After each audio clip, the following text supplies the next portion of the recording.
Students, in the previous lecture, we have already discussed about the dispensing method और weighing method. हमने सारा dispensing और weighing method के बारे में पढ़ा कि हम कैसे weigh कर सकते हैं. एक pharmacist कैसे ध्यान रख सकता है कि जो weighing है वो accurate हो, proper हो, जिससे क्वालिटी प्रोडक्ट हमें अचीव कर सके, पेशेंट को हम quality product of dosage form उसको सप्लाई कर सके, उसको प्रोवाइड कर सके. जो नेक्स्ट हमारा टॉपिक है दैट इज, उसके बाद हमने कुछ पॉसिबल एरर्स भी पढ़ी थी. उसके बाद next topic in this lecture we will discuss about the minimum weighable amounts. इसमें ये मिनिमम वेएबल अमाउंट का एक छोटा सा टॉपिक है, उसको कवर करेंगे. और उसके बाद प्रॉपर केयर कैसे कर सकते हैं हम डिस्पेंसिंग बैलेंस की, एंड कुछ इलेक्ट्रॉनिक बैलेंस और एनालिटिकल बैलेंस के बारे में थोड़ा ब्रीफली पढ़ेंगे. तो बात करते हैं अगर मिनिमम वेएबल अमाउंट की. ठीक है, तो आप जब भी डिस्पेंसिंग करते हैं तो ऐसा तो नहीं है एग्जैक्टली आपने अगर 100 mg 100 mg वे करना है तो वो आपको 100 mg ही उतना मिलेगा. वो थोड़ी बहुत अमाउंट तो कम या ज़्यादा हो सकती है. ठीक है, तो उसके लिए क्या हो सकता है कि कोई भी सब्सटेंस अगर मान लो आप उसकी जो एरर है उसकी एक लिमिट दे रखी है मिनिमम वेएबल अमाउंट. उसकी क्या लिमिट है? ±5%.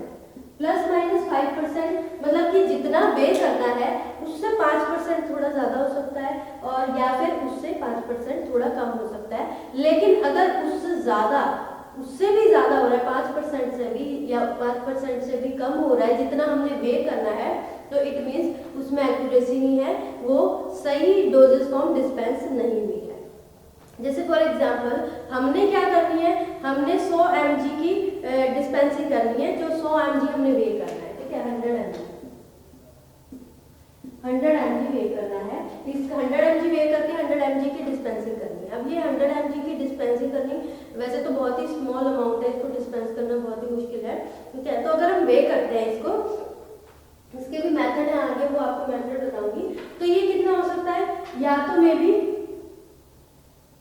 95 mg हो सकता है. ठीक है, क्योंकि ये एरर लिमिट कितनी दे रखी है इसकी, ±5%, या फिर ज्यादा से ज्यादा 105 mg हो सकता है. ठीक है, तो ये क्या होता है, शुड नॉट लेस देन, जो ये मिनिमम लिमिट हो गई है, अभी इतना कम हो सकता है या इतना ज्यादा हो सकता है अगर आप 100 mg वे कर रहे हो. ठीक है, शुड नॉट लेस देन, इससे कम नहीं होना चाहिए, नॉट लेस देन 95 mg, इससे कम नहीं होना चाहिए. एंड इसके अकॉर्डिंग नॉट मोर देन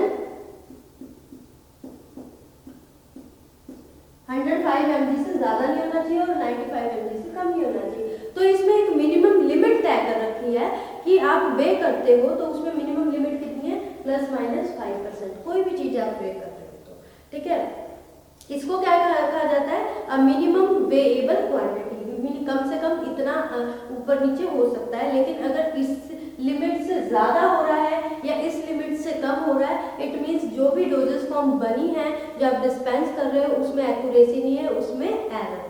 ठीक है, इतनी जो एरर है ये एक्सेप्टेबल है. ये जो अमाउंट है ना, ये +-5%, ये जितना भी कोई भी आप प्रोडक्ट कितना भी इंग्रेडिएंट कोई वे कर रहे हो तो this error is acceptable. So this quantity is known as minimum weighable amounts. भी इतनी हम वे कर सकते हैं. वैसे हम बात करें, मैंने आपको बोला कि 100 mg की डिस्पेंसिंग करनी बहुत ही मुश्किल है क्योंकि ये बहुत ही स्मॉल क्वांटिटी होती है. तो मोस्टली जो फिजिशियन है वो इतनी कम क्वांटिटी प्रिस्क्राइब ही नहीं करते, इतनी स्मॉल डोज है उसको प्रिस्क्रिप्शन में नहीं लिखते. लेकिन फिर भी कुछ फिजिशियन हैं जो इसको प्रिस्क्रिप्शन में लिखते हैं. अब उसको डिस्पेंस करने के लिए हम क्या मेथड यूज कर सकते हैं, इतनी स्मॉल क्वांटिटी को डिस्पेंस करने के लिए मिनिमम वेएबल अमाउंट कितनी की होनी चाहिए, किस तरह से करेंगे. तो इसके कुछ मेथड बता रखे हैं. सबसे पहले तो हम इस मेथड हम क्या यूज कर सकते हैं, डिस्पेंसिंग बैलेंस की जगह. अब डिस्पेंसिंग बैलेंस में तो वेट्स भी बहुत बड़े होते हैं, उसमें 100 mg आप वे ही नहीं कर सकते. ठीक है, तो इसमें क्या हम कर सकते हैं, by using single pan balance, जिसको डिजिटल बैलेंस भी कह सकते हैं, digital single pan balance use कर सकते हैं for small quantity of potent drug paying single pan digital balance. ठीक है, ये हम कोई भी पोटेंट ड्रग है जिसकी बहुत ही स्मॉल क्वांटिटी में रिक्वायरमेंट है, तो हम इस पैन से इलेक्ट्रिकल बैलेंस से हम उसको मेजर कर सकते हैं इंस्टेड ऑफ डिस्पेंसिंग बैलेंस की जगह यूज करने की। बट ये जो मेथड है ये इकोनॉमिकली नहीं है, ठीक है, क्योंकि बहुत ही कॉस्टली पड़ता है इसको अगर प्रिस्क्रिप्शन में दे दिया जाता है बहुत स्मॉल अमाउंट में। अगर ये जो पोटेंट ड्रग्स होती है, पोटेंट ड्रग्स क्या होती है, जो हाईली इफेक्टिव मेडिसिन होती है, that are called potent drugs. ठीक है, या फिर हम क्या कर सकते हैं, जब स्मॉल अमाउंट में किसी को देना है तो मिनिमम कितनी अमाउंट में उसको कह सकते हैं, बाय यूजिंग कुछ pre fabricated doses form use कर सकते हैं, pre fabricated doses form.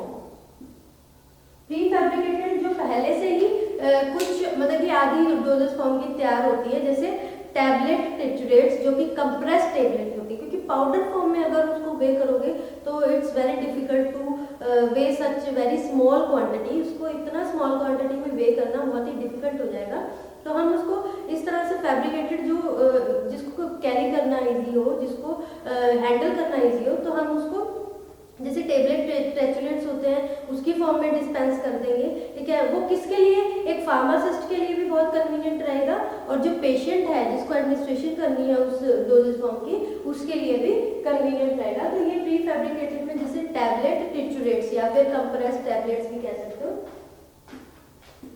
Tablets टिचुरेट्स, इसमें क्या होता है, ये कन्वीनियंट रहता है both for the patient and for the pharmacist, दोनों के लिए ही कन्वीनियंट रहता है। या फिर एक और मेथड है, ये मैंने आपको जब इसके मिक्सिंग के मेथड ऑफ प्रिपरेशन बताए थे, मिक्सिंग के मेथड बताए थे, तो उसमें एक मेथड करवाया था आपको जियोमेट्रिक डाइल्यूशन मेथड। जियोमेट्रिक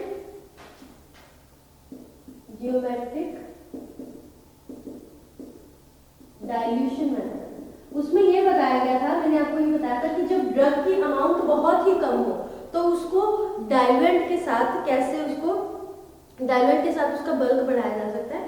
तो जितनी क्वांटिटी ऑफ ड्रग है, मैंने आपको एग्जांपल, उतनी इक्वल क्वांटिटी में डाइल्यूएंट लेते रहो और डाइल्यूएंट को मिक्स करते रहो। मैंने आपको बताया था जैसे 100 mg है तो डाइल्यूएंट भी 100 mg ले लिया, कितना बन गया 200 mg, इस तरह से उसमें डाइल्यूट करते रहो। अब ये 200 mg का जो पाउडर है, 200 mg का जो मिक्सचर है, उसमें फिर डाइल्यूएंट डाल दिया 200 mg, ठीक है, तो ये कितना बन गया 400 mg। तो इससे क्या होगा, बल्क बढ़ जाएगा, उसका बल्क बढ़ने से उसको हैंडल करना इजी हो जाएगा। ठीक है, और जो हमारी डोजेस फॉर्म है वो उतने की ही रही जितना हमें अमाउंट रिक्वायर्ड था। तो इसमें क्या करेंगे, इसमें बस सॉलिड डाइल्यूएंट है, सॉलिड डाइल्यूएंट के साथ उसको ट्रिचुरेट करेंगे। जैसे सॉलिड डाइल्यूएंट में एग्जांपल जैसे लैक्टोज, सॉलिड डाइल्यूएंट्स,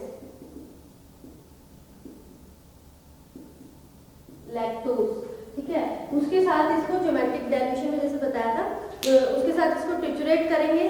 ठीक है, और उसकी स्मॉल अमाउंट ट्रिचुरेट करते रहेंगे, फिर उस जितनी अमाउंट में जो ड्रग है उतनी अमाउंट में उसको ट्रिचुरेट करते रहेंगे, फिर जो मिक्सचर बन जाएगा उतनी अमाउंट ही हम लैक्टोज का डालते रहेंगे, जिससे क्या होगा, जिसका बल्क बढ़ जाएगा, और बल्क बढ़ने से वो ईजी हो जाएगी हैंडल करनी, जिसके कारण क्या होता है, दोनों को ही कन्वीनियंट होगा। और ये बहुत क्योंकि जो लैक्टोज है ये डाइल्यूएंट है, इसकी प्रॉपर्टी की बात करें तो ये व्हाइट कलर का होता है, इनर्ट सब्सटेंस होता है, कोई इफेक्ट नहीं होता इसका, केमिकल के साथ रिएक्ट नहीं करता।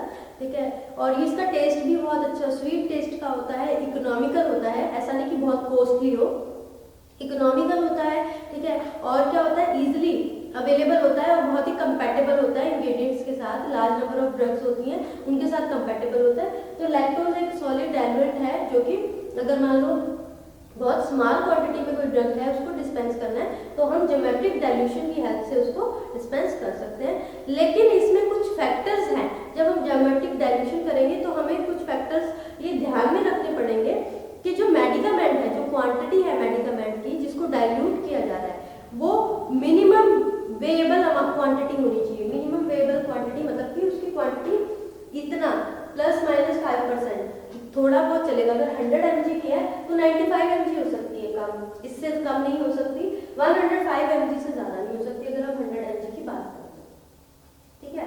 तो इसमें ये ध्यान रखना है, जब आप डाइल्यूएंट के साथ उसको ऐड कर रहे हैं तो उसकी अमाउंट मिनिमम वेएबल अमाउंट होनी चाहिए। ऐसा नहीं कि वो उस जितनी एक्सेप्टेबल लिमिट नहीं है उससे उसको क्रॉस कर जाए, एक्सेप्टेबल लिमिट में ही रहना चाहिए, ये याद रखना है, ठीक है। और जो फाइनल डाइल्यूशन प्रिपेयर हो रही है, दूसरा पॉइंट ये है कि जब हम ट्रिचुरेशन कर ली, ट्रिचुरेशन के बाद जो फाइनल डाइल्यूशन बन रही है तो डाइल्यूएंट में भी वो ड्रग की मिनिमम वेएबल क्वांटिटी होनी चाहिए, ठीक है। क्योंकि हमने इसमें डाइल्यूएंट यूज करा है, डाइल्यूएंट ज़्यादा यूज किया है, इसलिए उस डोसेज फॉर्म का बल्क बढ़ाने के लिए, ताकि हम उसको बहुत इजीली हैंडल कर सकें, ठीक है। फार्मासिस्ट भी और पेशेंट को भी बहुत कन्वीनियंट रहे। तो इसमें हम क्या कर सकते हैं, उसका बल्क बढ़ाने के लिए, बल्क तो हमने बढ़ाया लेकिन हम डाइल्यूएंट से उसका बल्क बढ़ाया। ऐसा नहीं कि हम इसकी जो हमारी जो पोटेंट ड्रग है उसकी क्वांटिटी हमने इंक्रीज कर दी, वो इंक्रीज नहीं हो सकती। उसकी लिमिट है कि इतनी इंक्रीज हो सकती है, इतनी कम, ±5%, नहीं तो अदरवाइज क्या होगा, उसमें एरर आ जाएगा, ठीक है। वो एक्यूरेट डोजेज फॉर्म नहीं बनी, इसका ये होगा, ठीक है। तो this is about the minimum weighable amounts में कितना एक्सेप्टेबल लिमिट है कि वे करते टाइम कितनी जो लिमिट है वो कितना बढ़ सकता है और कितना कम हो सकता है। These are the minimum weighable amounts, ठीक है, कितना एक्सेप्टेबल है। Now if we move to the next topic, that is proper care and usages of dispensing balance. And now next topic is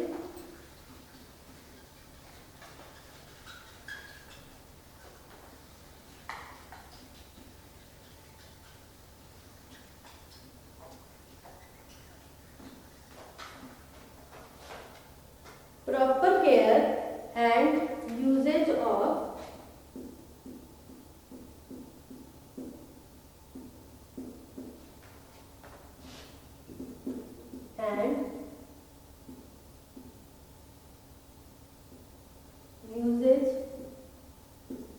of dispensing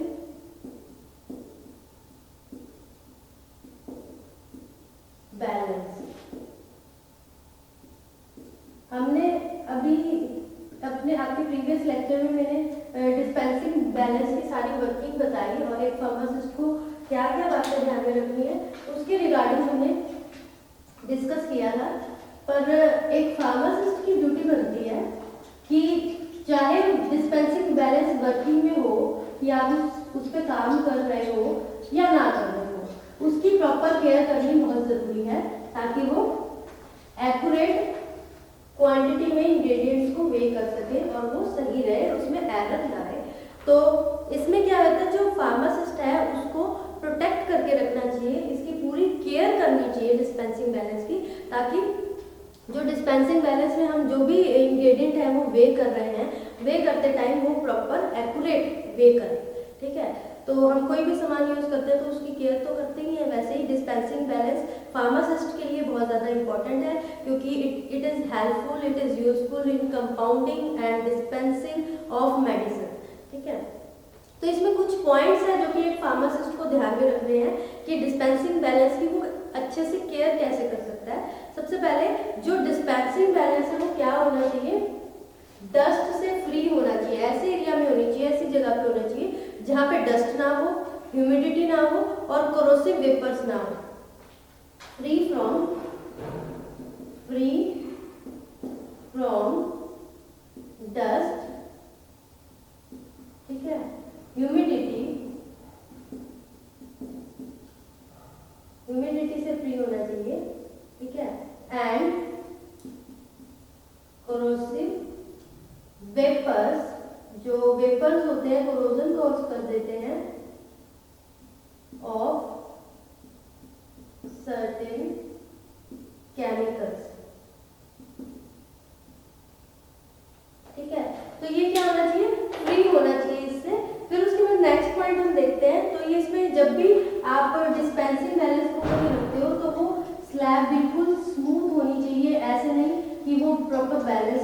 बिल्कुल plane और smooth slab पे रखना है उसको, ठीक है, ताकि वो स्टेबल रहे, उसमें एरर की भी जो चांसेस है वो कम हो जाए।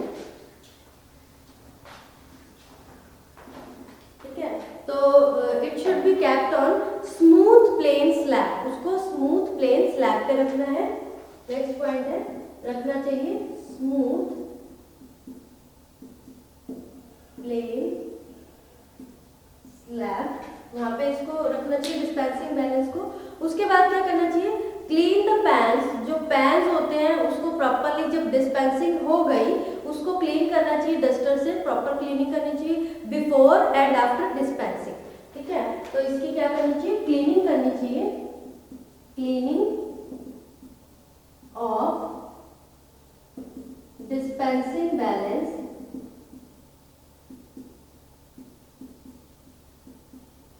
Before and after use. आपने यूज कर लिया, बिफोर और आफ्टर यूज इसको क्या करना चाहिए, आपको क्लीन करना चाहिए। उसके बाद नेवर केप्ट द वेट, कभी भी मेडिकामेंट के ऊपर, जो मेडिकामेंट पैन है या बीम है उसके ऊपर कोई भी वेट नहीं रखना चाहिए। उसके बाद हमेशा जो आप वेट है उसको हैंडल कर रहे हैं तो उसको किससे हैंडल करेंगे, आपको हमेशा जो भी जैसे वेट है उसके लिए अलग से वेट होल्डिंग होल्डर्स आते हैं, उससे ही उसको होल्ड करोगे। ठीक है, और अगर मान लो कोई भी इंग्रेडिएंट वे कर रहे हो तो उस इंग्रेडिएंट को आप स्पैचुला की हेल्प से वे करोगे।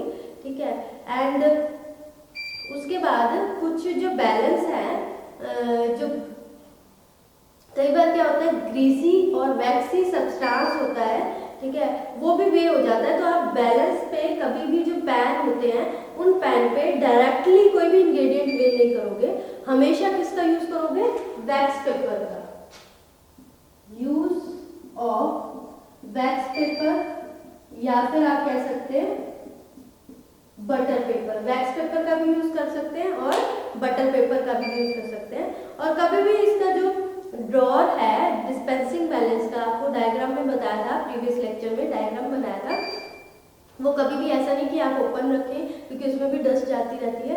और उसके बाद वेट है उनको हमेशा किससे ट्रांसफर करोगे, use of forceps, use of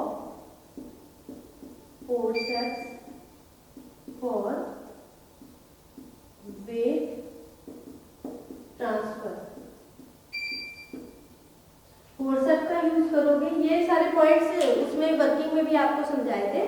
तो उसके बाद जब भी हम बैलेंस है उसको हमेशा क्लीन करके रखेंगे before and after use, brush की हेल्प से या डस्टर की हेल्प से, और उसको हमेशा बैलेंस को कवर करके रखेंगे ताकि उसमें डस्ट पार्टिकल्स एडहेयर ना कर जाए, स्टिक ना कर जाए। तो these are some points which a pharmacist should keep in the mind for the proper care and uses of dispensing balance। उसके बाद बात करते हैं, ये तो प्रॉपर केयर किस तरह से हो सकती है, क्योंकि ये जो पॉइंट्स है ये मैंने उसमें भी बताए थे जब आपको पूरी उसकी वर्किंग बताई थी कि किस तरह से हम यूज कर सकते हैं डिस्पेंसिंग बैलेंस को। तो दीज आर सम पॉइंट्स जो कि एक प्रॉपर केयर में इंक्लूड होते हैं कि हम डिस्पेंसिंग बैलेंस को कैसे उसको यूज करने के टाइम और करने के बाद कैसे उसकी केयर कर सकते हैं। उसके बाद नेक्स्ट आ जाता है इलेक्ट्रॉनिक बैलेंस। अब देखो बहुत ऐसे आपको कॉटन ड्रग की एग्जांपल दी, कुछ कॉटन ड्रग्स होती हैं जो कि बहुत स्मॉल क्वांटिटी में उसको डिस्पेंस किया जाता है, ठीक है, जैसे 100 mg, तो वो किस पे करते हैं, इलेक्ट्रिकल बैलेंस पे किया जाता है, वो डिस्पेंसिंग बैलेंस पे नहीं कर सकते क्योंकि बहुत स्मॉल क्वांटिटी है, उसको वे करने के लिए electronic balance is more suitable, वो बहुत सुटेबल होती है। तो इसमें क्या होता है, जो इलेक्ट्रॉनिक बैलेंस होते हैं, ठीक है, ये अलग अलग जो इसकी रेंज है उसमें प्रोवाइड होते हैं, मार्केट में अवेलेबल हैं, ठीक है, और इसमें क्या होता है, इनके फंक्शंस भी अलग अलग डिफरेंट होते हैं। तो अगर हम बात करें इसकी वेइंग टेक्निक की, इलेक्ट्रॉनिक बैलेंस की, नेक्स्ट हमारा टॉपिक है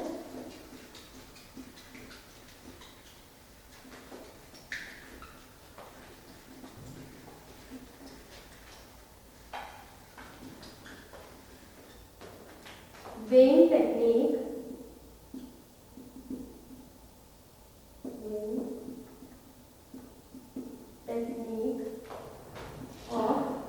इलेक्ट्रॉनिक बैलेंस। इसकी वेइंग टेक्निक की बात करें तो इसकी वेइंग टेक्निक में क्या होगा कि सबसे पहले तो जो पैन है जहाँ पे आपको वे करना है उसको अच्छे से क्लीन कर दो, ठीक है। बिल्कुल सिमिलर ही है, कुछ ऐसा नहीं है, इसमें बस एडजस्टमेंट की जरूरत नहीं पड़ती। उसको क्लीन करो, उसके बाद उसमें क्या, क्लीनिंग के बाद उसमें हम जो वे करना है उसके लिए हम बटर पेपर है उसको प्रॉपरली उस पर रख देंगे, ठीक है, पैन पे, वेइंग पैन पे। वेइंग पैन पे रखने के बाद उसको 0 रीडिंग कर देंगे ताकि वो जो बटर पेपर या वैक्स पेपर है उसका वेट इंक्लूड ना करे जब हम कोई भी इंग्रेडिएंट वे करें, ठीक है। 0 पे आ गई वो रीडिंग। उसके बाद इसमें ऑटोमेटिकली सेट हो जाती है। डिस्पेंसिंग बैलेंस में तो सेट करनी पड़ती है ना, इसमें ऑटोमेटिकली, बस डिजिटल होता है, इलेक्ट्रॉनिक है तो ऑटोमेटिकली सेट हो जाती है। उसके बाद जो इंग्रेडिएंट है उसको आप उस पर वे कर सकते हो, ठीक है। वे करने के बाद जो भी इंग्रेडिएंट आपने वे किया है उसकी जो बॉटल है उसको पहले वे करने से पहले चेक करोगे। वे करने के बाद उसको प्रॉपरली क्लोज करके अपने जो भी केमिकल रैक है वहाँ पे रख दोगे, ठीक है, ताकि कंफ्यूजन ना हो। अगर आपने 2-3 इंग्रेडिएंट वे करने हैं तो आपको कंफ्यूजन ना हो उसमें।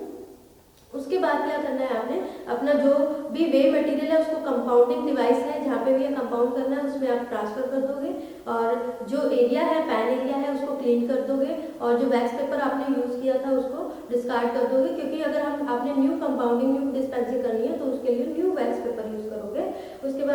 उसके बाद बैलेंस को रीसेट कर दोगे, उसकी रीडिंग को 0 पे, और इसी तरह से केयरफुली उसको क्लीन करके बैलेंस को आप कवर करके उसको रख दोगे, ताकि अगर आपने दोबारा जब कंपाउंडिंग और डिस्पेंसिंग करोगे तो आपको इजीली वो क्लीन कर, जब भी आप इसको यूज करोगे, बिफोर एंड आफ्टर यूज आपने पहले इसको पैन को क्लीन करना है। With the help of brush और डस्टर की हेल्प से आप इसको क्लीन करोगे। तो this is all about the weighing techniques of electronic balance. Similar है, इसमें बस 0 को एडजस्ट नहीं करना पड़ता। डिजिटल है तो इसमें वे करना बहुत ईजी होता है। ये स्मॉल क्वांटिटी ऑफ ड्रग के लिए बहुत सुटेबल होता है। So this is all about the chapter of powder। ये हमारा पाउडर वाला चैप्टर कंप्लीट हो गया है, पाउडर का टॉपिक, जिसमें हमने इंट्रोडक्शन की थी। इंट्रोडक्शन के बाद हमने इसकी क्लासिफिकेशन की थी, 1 बाय 1 करके इसको क्लासिफाई किया था, उसकी डिटेल स्टडी की थी कि पाउडर कितने टाइप्स के होते हैं। उसके बाद मेथड ऑफ प्रिपरेशन, किस तरह के मेथड्स आ जाते हैं, और इसमें वेइंग टेक्निक्स की थी, किस तरह से वेइंग मेथड कौन कौन से होते हैं। डिस्पेंसिंग बैलेंस के बारे में पढ़ा, कैसे इसमें मिनिमम वेएबल अमाउंट्स क्या होती है। उसके बाद proper care and usages of dispensing balance, and after that जो इलेक्ट्रॉनिक बैलेंस है उसके बारे में पढ़ा।